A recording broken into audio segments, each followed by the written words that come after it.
Hi, it's me again with CorelDraw tips and tricks. Little tip today. I was just playing around with the interactive fill tool and the extrude tool, and I never realized that you could use multiple interactive fill tools and actually multiple colors with the extrude tool. So we're just going to type the letter 3 again. I kind of like it, and we're going to make it a light color. So now I'm going to take the extrude tool and just which way you think you want to go. I want to go up so it looks like it's past there. And remember, you can change your number to make it thinner or bigger. But then I'm going to go and I'm going to select it all, and I'm going to go to Object and break the extrude group apart. Now I've got my nudge factor set on 10 inches. I'm going to grab the original 3, but you see these are all grouped together. So if I use the interactive fill tool now, I don't get an even feel because it's going to be more up top. I missed the mark. It's going to be more up top than it is here. And that's not a bad look.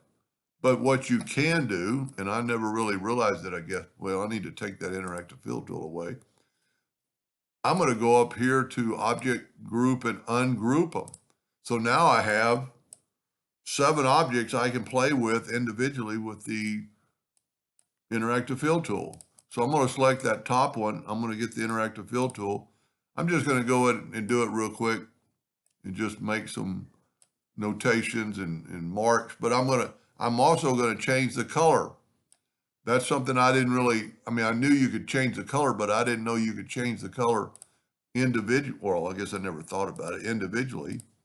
So we're going to make some of them green and some of them a different color. And we're going to make a dark fill going into it. I think that looks pretty good. And I always check it with this pick tool to make sure I'm got a good shot at it.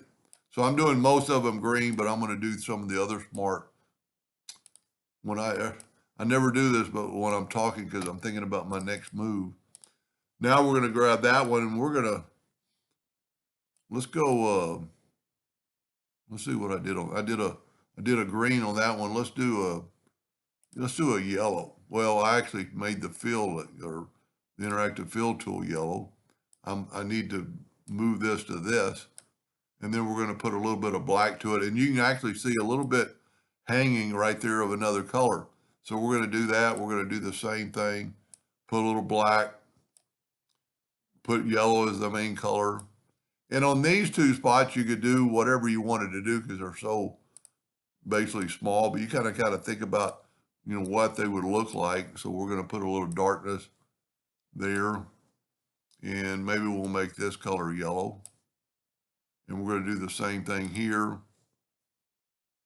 and just maybe actually try to come up and then to darkness, and we'll actually make that yellow too. So what we did, we just using 2 colors, a green and a yellow. Now I'm going to go ahead and group these together. Then I can nudge this right back, and there's what we look like.